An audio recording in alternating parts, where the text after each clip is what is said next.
모든 것이 잠시 지나가는 인생이라고 하는 이러한 주제를 가지고 오늘 본문 말씀을 놓고 계속되어지는 이 전도자가 말하는 인생론에 대해서 말씀을 잠시 강론하도록 하겠습니다. 여러분, 인생사를 가리켜서 세옹지마다라고 하는 이 사자성어를 빌려서 표현하는 이 단어를 여러분 많이 들어보셨을 것입니다.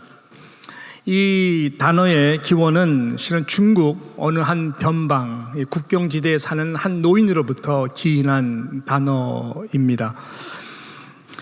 이 노인에게는 한 마리의 말이 있었습니다. 이 말을 잘 기르었는데 하루는 이 말이 울타리를 뛰어넘어서 멀리 도망을 간 것입니다. 그때의 마을 사람들이 이 노인에게 와서 위로를 하는 것이죠. 그때에 이 노인이 한 말이 이것이었습니다. 괜찮습니다. 이 일이 오히려 더 좋은 일이 될지 누가 알겠습니까? 그런데 놀랍게 몇 달 후에 뛰쳐나갔던 말이 돌아온 것입니다. 혼자 온 것이 아니라 이 말이 다른 말을 전도해 갖고 온 것이죠. 장가를 갔든 아무튼 다른 한 야생마를 데리고 온 것입니다. 그래서 마을 사람들이 기뻐서 이 노인에게 와서 복이 들어왔군요. 복이 들어왔군요. 기뻐해 줬습니다. 그때에 또 이 노인이 이렇게 말을 합니다.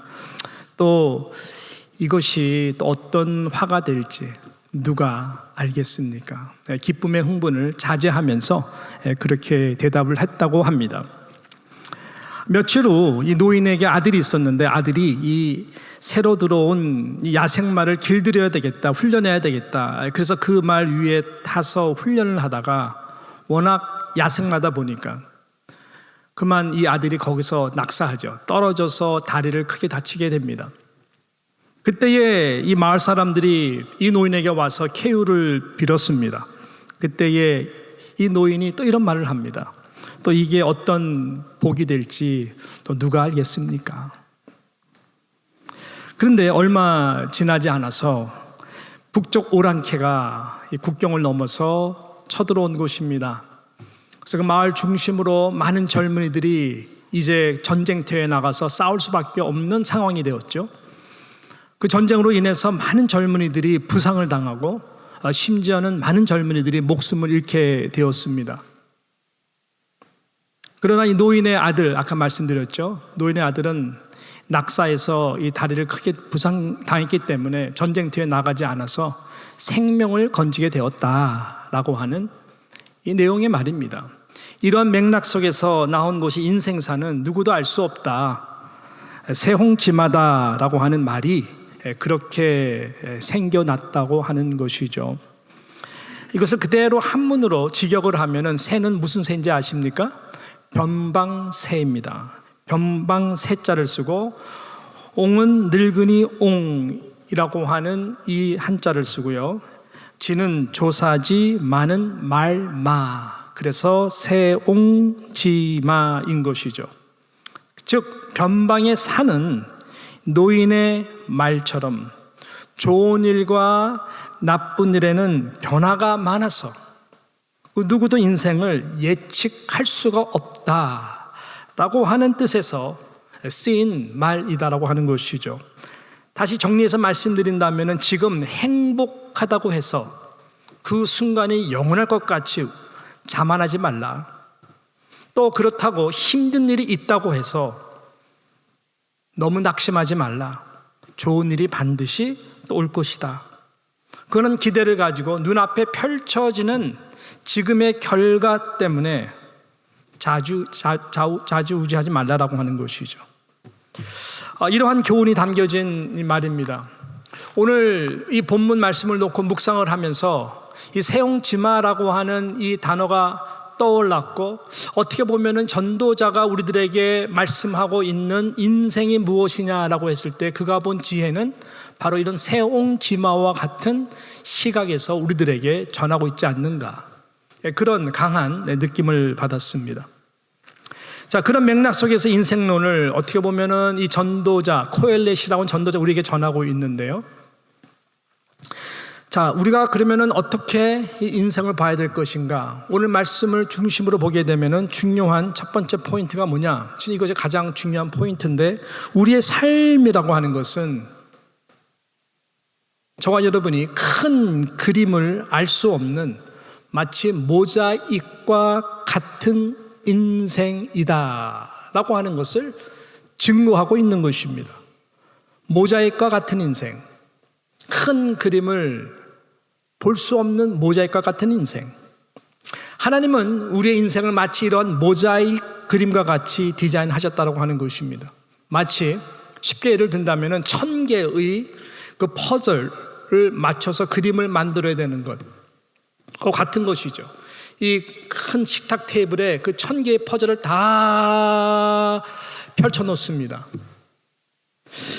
한 퍼즐을 들었을 때에 이걸 맞춰야 되는데, 도대체 이 한 퍼즐이 도대체 이 그림 속에서 어디에 속하고 어디에 껴야 되는지를 알 수가 없듯 우리 인생이 그렇다라고 하는 것이죠. 도대체 이 그림은 어디로 들어가야 될까? 그러한 질문을 계속 반복하면서 물어보면서 퍼즐들을 만들어가지 않습니까? 모자익이라고 하는 그림이 바로 그런 것이죠. 여러분, 대형 모자익 그 그림 앞에 서본 적 있으시죠? 저 있었어요. 그 앞에서 딱 보면은 근시적인 시각을 딱 보게 되면 도대체 이 그림이 무슨 큰 그림을 가지고 있는지를 그 가운데 앞에서는 알 수가 없어요. 그러나 좀 더 여유를 가지고 한 걸음 한 걸음 한 걸음 그림에서 멀어질수록 전체의 명확하고도 확실한 그 그림을 비튼 피스인 모자익 통해서 알 수가 있게 되는 것이죠. 우리 인생이 그렇다고 하는 것입니다.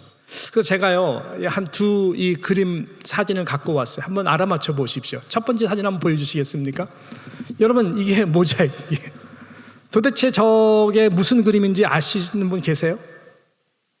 저것만 보고 저건 저 그림이다. 다 보면 비튼 피스예요. 다 사진들 같은 이 피스인데 내용을 보시게 되면 커피들이 많더라고요. 저게 일상이구나.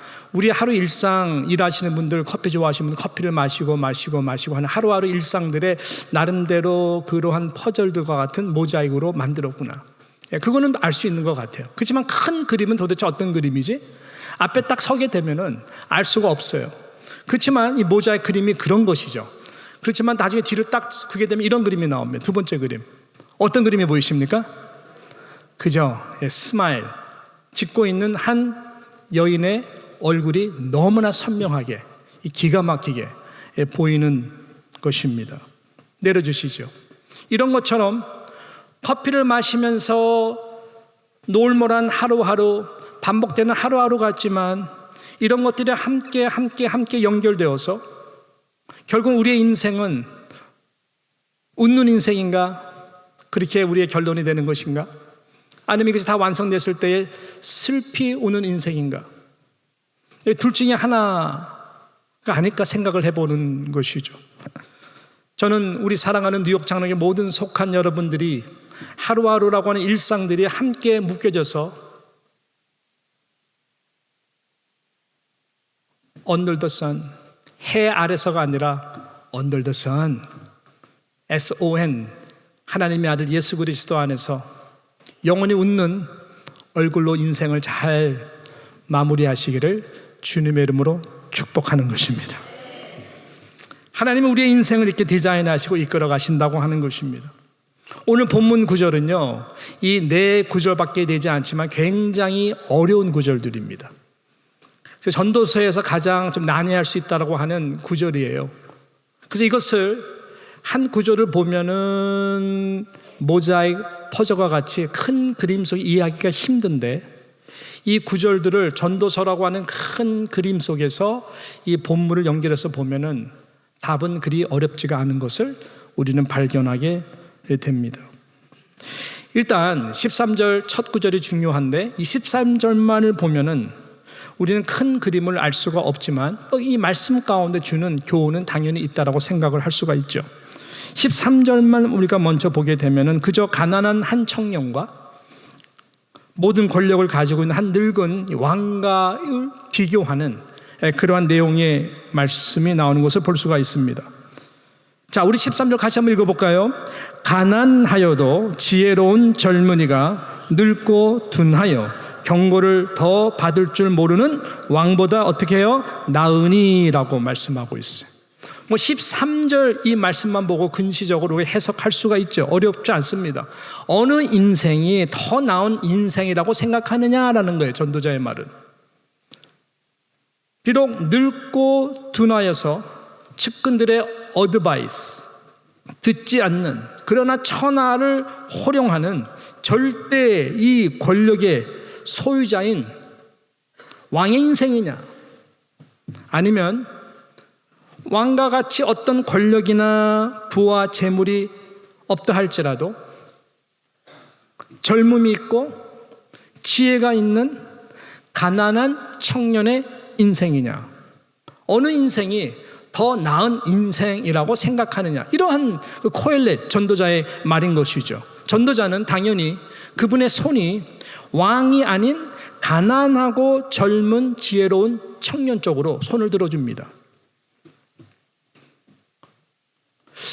이 말씀 자체는 이렇게 말씀드리기에는 어렵지가 않아요.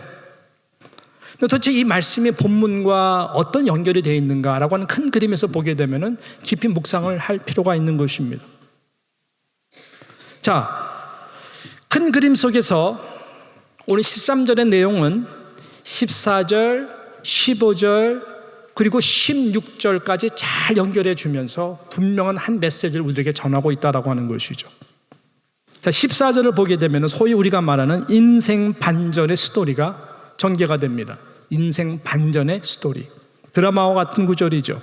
14절 보니까 그는 자기의 나라에서 가난하게 태었을지라도, 아까 말씀드렸던 가난한 청년, 지혜로운 젊은 청년입니다.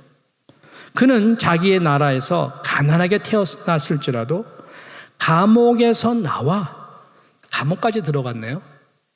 가난한 것도 서러운데 감옥까지 들어가서 억울함 가운데에 있습니다. 근데 어떻게 뭐가 됐다고요? 그 청년이 나중에 왕이 되었다 라고 지금 솔로몬이 어떤 가상적인 그런 삶의 두 비교법을 통해 가지고 우리에게 뭔가 지혜를 전하고 있는 것입니다. 너무 놀라운 것이죠. 어떻게 마치 요셉과 같은 인생이네, 젊은 청년이네 생각할 수 있을 정도의 이 좋은 일이 생긴 것입니다.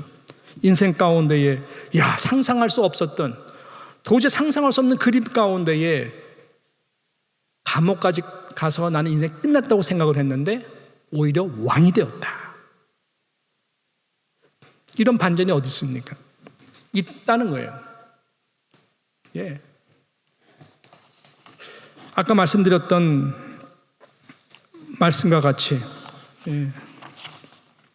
이런 인생이 될 수가 있다라고 하는 것입니다. 나쁜 일이 있으면은 좋은 일이 올 수 있고. 자, 이런 가운데에서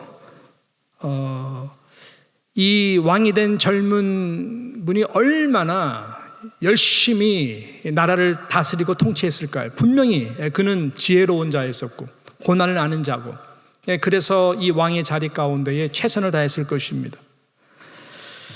전에 고집스럽고 둔한 그 늙은이 왕같이 나는 정치하지 아니라라고 하는 마음으로 젊음, 힘, 지혜로움을 다 동원해서 개혁 통치, 민생 통치를 그는 펼쳐나갔을 것입니다.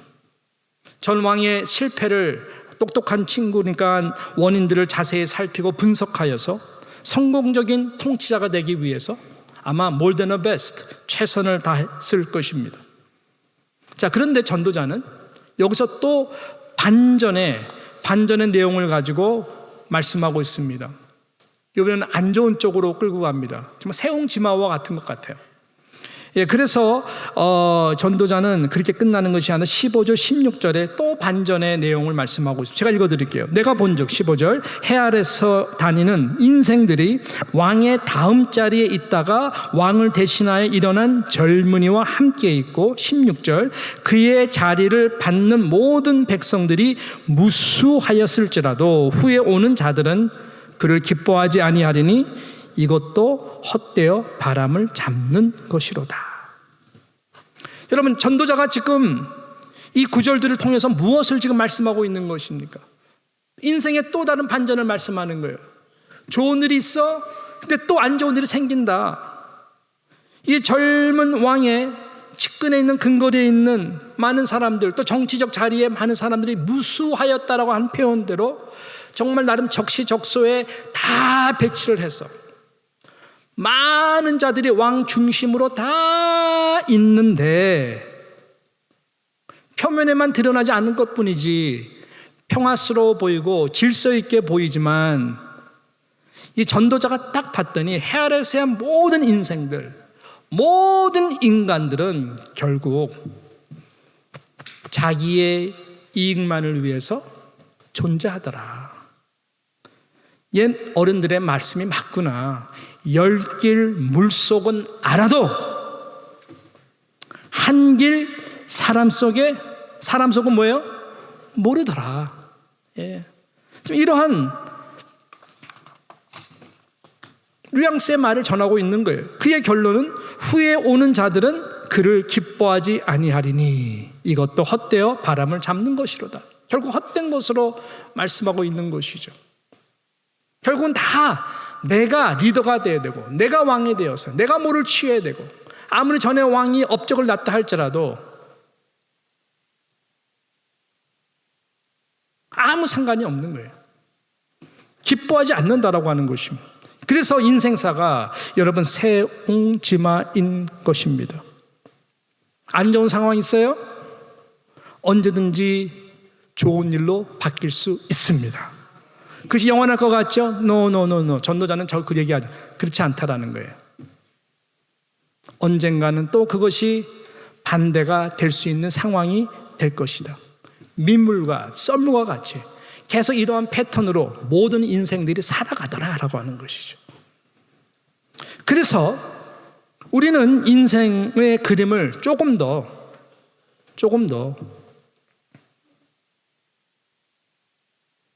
근시적 시각이 아닌 좀 더 깊고 넓고 높게 여유를 가지고 봐야 되는 지혜가 정말로 필요합니다.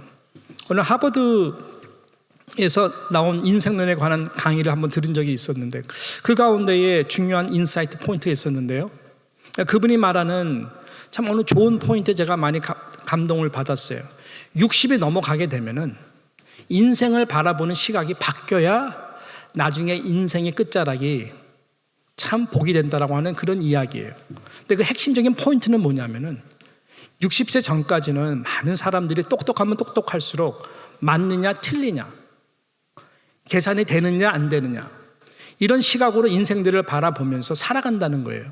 모든 것이 정확해야 되니까. 그렇게 살지 말라는 거예요.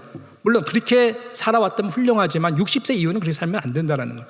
60세 이후에는 모든 것을 좀 더 넓게 통합적으로 연결시키는 쪽에서 인생을 바라보고 살아야 된다. 그래야지 다음 세대, 더 다른 문화, 더 많은 다름 속에서 나의 옳고 그름이 지혜로 빛을 내게 한다 라고 하는 것이 쉽게 말하면 꼰대 소리 듣지 말라는 거예요. 한마디로 말하면. 예. 이것을 교회적으로 적용해 볼 때에도 너무나 중요한 포인트가 있더라고요. 예. 결국 우리는 나의 문화 속에서 갇혀요. 신앙생활, 종교생활도 여러분이 가장 진리적인 것 같지만 실은 그렇지가 않아요. 우리가 다원주의를 얘기하는 것이 아니라 어떤 폼을 이야기하는 것입니다. 사고의 틀을 말하는 것입니다. 그래서 우리의 인생은 그런 좀 넓고 깊고 높은 그것이 하나님의 시각이거든요. 모든 다양한 세대, 모든 다양한 시대 가운데서 하나님께서 어떻게 품으시는가. 예. 우주적인 사랑이 굉장히 필요한 것처럼 좀 우리가 그런 시각이 필요하다라고 하는 것이죠. 여러분 이런 시각으로 인생을 잘 바라보시기를 축복합니다. 예. 저에게 좀 약간 이런 류의 인생관을 좀 심어준 인상적인 하나님의 종으로 통해서 듣게 됐던 그 말들이 있었어요. 그거는 40년 훨씬 전에 과거로 돌아갑니다. 그 당시 저는 삶의 방향에 대해서 당연히 잘 알지도 못했고 많이 불안해했던, 가난했던 시절이었습니다. 하나님을 물론 어릴 때부터 믿고 나름 주일날마다 예배를 드리는 일은 한 번도 빠진 적이 없지만 뭔가 내 마음 안에는 공허함이 있는, 불안해서 더 일을 해야 되는 그러한 인생의 시간이 있었어요. 좀 덜 영적으로 거듭났던 시간이었던 것 같아요. 그래서 친구 따라 한 번은 수련회를 갔는데 거기 어느 젊은 무슨 강도사님께서 이제 며칠 동안 수련회 가운데 열심히 말씀을 전하는데 하나도 기억이 안 나요. 하나도 기억이 안 나는데 어느 한 부분에 이분이 하신 말씀은 기억이 나요. 그때나 내 삶의 순간순간에 그분의 말씀을 마음에 새기면서 그렇다. 지금 제가 전도서를 증거하는 이 아침 이 시간에 다시 한번 그분의 말씀을 생각할 때에 그때 내가 들었던 철없는 많은 우리 젊은 영혼들에게 증거했던 그분의 말씀이 정말 진리였구나. 그냥 감사하는 마음이 생기는 것이죠. 그분의 말씀, 저는 이거 딱 기억하거든요. 여러분의 인생에는 세 가지 여러분의 인생을 재는 잣대가 존재합니다. 이 세 가지 인생을 자는 잣대가 존재한다는 거예요. 그래서 분명히 기억해요. 첫 번째 잣대는 여러분의 젊은 날의 잣대인 것입니다. 여러분의 젊은 날의 잣대, 지금 당장밖에 볼 수가 없는, 또 볼 수도 있는, 더 이상 볼 수 있는 능력이 없는 짧은 근시적 시각으로 보고 판단하고 즉흥적인 그러한 삶을 살아가는 그런 인생의 잣대가 있습니다. 길어봤자 절대로 몇 년 넘게 잴 수가 없는 그러한 인생의 잣대가 있습니다. 선택을 조심하십시오. 그런 말이었어요. 두 번째 잣대가 있습니다. 한 인생의 길이의 잣대입니다. 70이면 70, 80이면 80년이라고 하는 우리 부모님, 우리 어르신들이 살아왔던 그 인생의 잣대입니다. 그러니까 부모님 말 잘 들으라는 이야기예요. 귀담아. 이 인생의 잣대는 인생의 여러 실패와 성공, 인생의 여러 눈물과 기쁨 가운데에 경험을 통해 만들어진 잣대입니다. 여러분이 재는 잣대와 그러한 잣대는 도저히 비교가 할 수 없는 지혜로운 잣대입니다. 그렇게 말씀하셨어요. 마지막 세 번째 가장 중요한 잣대가 있습니다. 그 잣대는 나의 인생, 여러분의 인생 존재있게 해주신, 나의 인생을 가장 잘 아시는 창조주 하나님, 그 하나님이 당신의 인생을 향해서 재주는 영원한 사랑의 잣대입니다. 그래서 이 여러분의 젊은 인생을 그런 하나님의 영원한 사랑의 잣대에 맡겨보십시오. 그러한 인생의 세 가지 잣대의 이 말씀이 뇌리에서 한 번도 지워진 적이 없는 것이죠. 코엘렛 전도자가 말하는 인생의 잣대도 동일한 맥락인 것입니다. 새홍치마. 우리는 내일 어떤 좋은 일이 있을지, 우리는 내일 어떠한 참 힘든 일이 생겨날지 그 누구도 알 수가 없는 것입니다. 하나님은 그것을 알지 못하도록 우리의 인생을 디자인하셨습니다. 그래서 야고보 장로도 내일 일을 누가 자랑할 수 있겠느냐? 너 인생이 무엇이냐? 잠시 보였다가 없어지는 안개와 같다. 내년 1년 동안 이 도시에 저 도시에 있으면서 어떻게 돈을 좀 벌어볼까 하는 그렇게 고민하는 인생들아, 잘 들으라. 오늘 저녁 당장 내 영혼을 하나님이 데리고 가신다면 과연 그 모든 것들 누구의 것이 되겠느냐? 내일 일을 자랑하지 말라고 하는 것이죠. 여러분, 그래서 오늘 말씀의 중요한 이 두 번째 포인트고 결론이고 마무리가 너무너무 중요한데요. 그러나 그리고 저와 여러분의 믿음이 분명해야 되고, 그래서 그 믿음이 있을 때 확실히 알 수 있는 것 하나가 있는데, 그것은 창조주 하나님이 여러분의 하루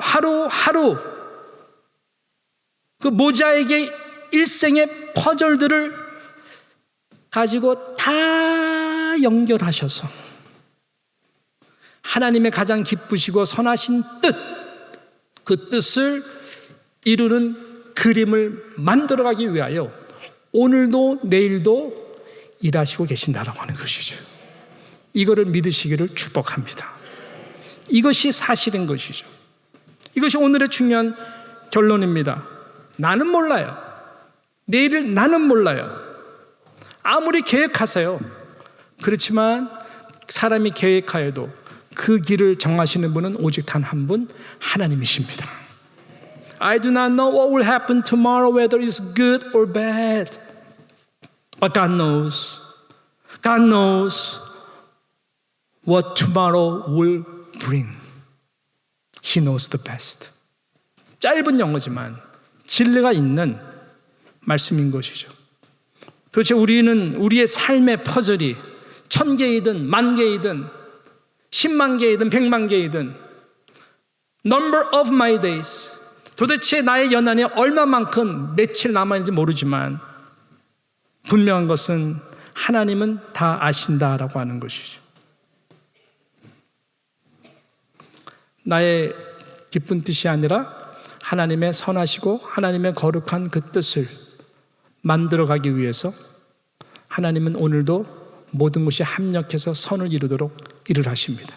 나의 실패도, 나의 성공도, 나의 아픔도, 나의 강건함도, 행복이든 불행이든 whatever, 이 모든 것을 통해서 하나님은 가장 영광스러운 그림, 예수 그리스도의 거룩한 형상을 닮아가도록 만들어 가신다라고 하는 것이죠. 우리 하나님의 아들들이요 딸이기 때문에 그렇습니다. 제가 우리 교회에 와서 참 많은 감사할 만한 것, 또 많은 격려를 받았던 순간들이 참 많습니다. 세어보면 너무너무 많아요. 근데 그 대부분 가만히 봤더니 그것은 다른 것이 아니라 우리 뉴장의 아름다운 성도님들의 귀한 고백, 신앙, 그런 것들이 진심으로 느껴질 때에 많은 격려를 받고 참 많은 감사와 하나님께 정말 고마워해요. 그런 분들이 너무너무 많아요. 그러니까 이 자리를 지켜주죠. 저는 주일날에 여러분이 오시는 한 분 한 분들이 정말 귀하다 생각을 해요. 요즘 들어서 이 부분이 굉장히 많아요. 어떻게 참 주일날 몸도 불편하실 텐데 이렇게 오셔서 예배 자리에 절대로 자리를 지켜주시는 한 분은 그냥이 아니라 정말로 귀하다. 정말로 귀하다. 너무너무 하나님께 감사를 하는 것이죠. 그 중에 많은 분들이 계시면 어느 성도님은 이렇게 말을 해요.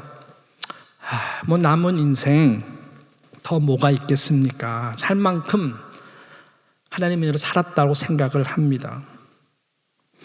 그분은 절대로 헛된 인생, 허무주의로 말씀하는 것이 아니었습니다. 그러면서 그분이 이렇게 말씀해요. 언제든지 주님이 불러주시면 그냥 평안히 가는 것이 가장 복된 인생이라고 생각을 합니다. 여러분, 웰보다 더 중요한 것이 웰다잉이거든요. 그게 마음이 많이 닿았어요. 그러면서 그분은 좀 더 구체적으로 내 장례 예배 때 꼭 이 노래를 불러줬으면 좋겠습니다. 그 곡을 벌써 주셨고 또 그 곡은 그분이 가장 좋아하는 곡이라고 말씀을 하셨어요. 굉장히 장례 예배까지 구체적으로 준비를 하시는구나. 너무나 감사한 것이죠. 그분의 그 찬송을 영어로, 이 영어 원작, 이 졸지 베블리쉬라고 하는 분이 인생의 너무 중요한 순간에 이분이 딱 빌리 그레임과 함께 내가 찬양 사역자가 되겠다 하고 정하면서 그날 눈물로 쓴 곡이 바로 이 곡인데, 이 영어로 보게 되면은 굉장히 그 원곡이기 때문에 마음에 다 잘 들어보세요. I'd rather have Jesus. 나는 예수 그리스도만을 갖고 싶습니다. Then 무엇보다 silver or gold. 금은 보화보다 나는 예수 그리스도를 꼭 소유하고 싶습니다. I'd rather have Jesus than houses or lands. I'd rather have Jesus than men's applause. 사람들의 박수 or worldwide fame. 누가 알아주는 세상의 어떤 명예보다도 나는 예수 그리스도 그분만을 소유하고 싶습니다. 그러면서 마지막에 I'd rather have Jesus than anything this world affords 하면서 이 곡을 딱 마무리하죠. 이 노래가 바로 그 유명한 주 예수보다도 귀한 것은 없네. 이 세상 부귀와 이 세상 명예와 이 세상 행복과 바꿀 수 없네. 마지막 여러분이 후렴의 뒷부분 기억하세요. 주 예수보다도 귀한 것은 없네. 뭐죠? 예수 밖에는 없네. 예수 밖에는 없네. 예수 밖에는 없네. Silver or gold, houses or land, men's applause, worldwide fame 다 거라는 거예요. 결국 남는 것이 예수 밖에는 없네. Under the sun, Jesus Christ. 예수 그리스도 하는 인생의 종말인 것입니다. 이 은혜가 우리 모두에게 함께하기를 주님의 이름으로 축복합니다.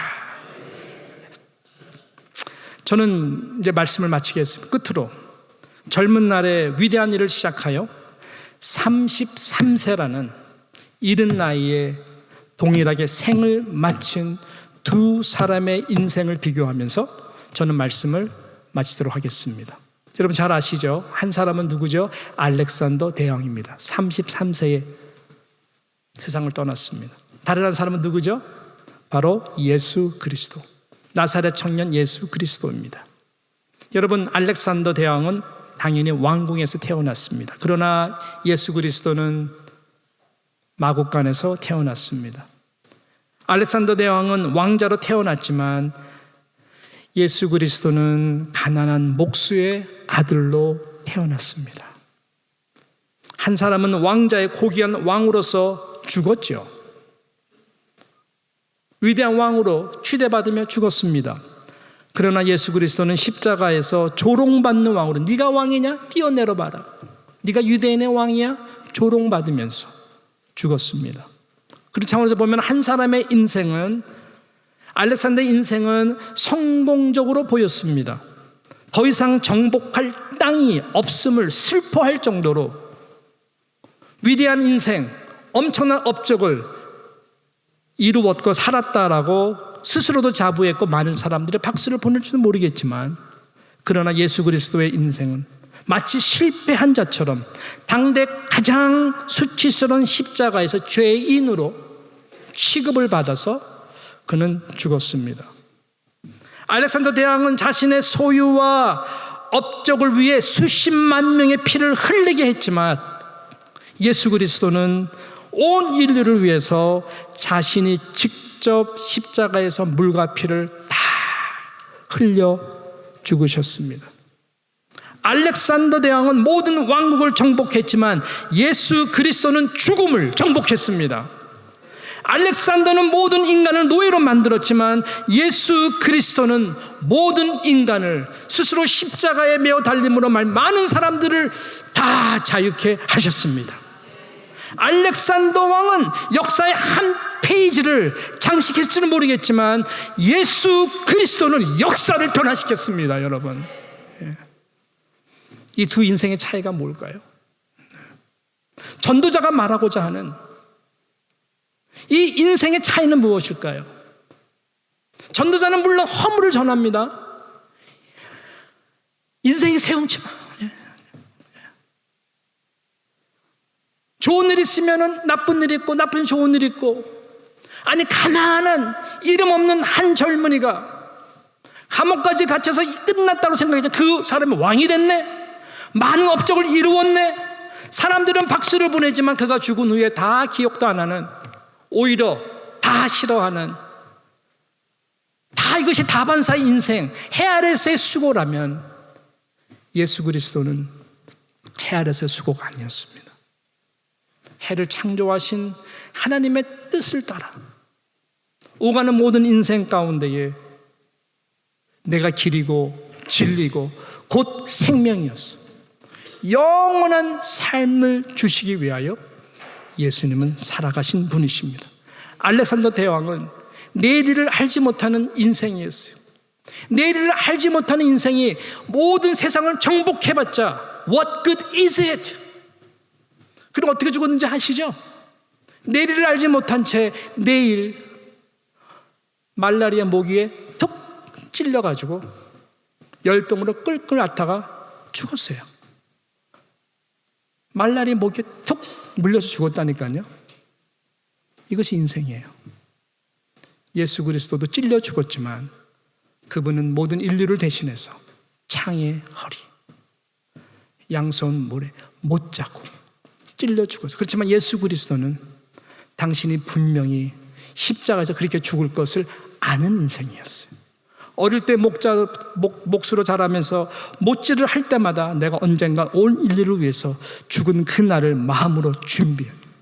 살기 위해 산 인생이 아니라 죽기 위해서 산 인생이기 때문에 그의 인생은 정말로 가치가 있고 너무나 귀한 인생을 살아간 것입니다. 그 예수님께서 저와 여러분에게 오늘 말씀하십니다. 내 길을 따라오라고. 좁은 길의 인생을 따라오라고. 많은 사람들이 간 넓은 인생, 해 아래의 인생을 살아가지 말라고 말씀하는 것입니다.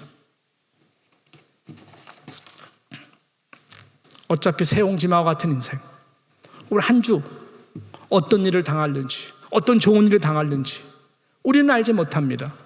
모르는 게 당연합니다. 그럴수록 살아가는 성도 여러분, 당황하지 마시고 인생을 조금 더 뒤에 나의 뒤에서 나를 응원하시고 오늘도 인생을 비전하실 뿐만 아니라 이 모든 것들을 다 연결시켜서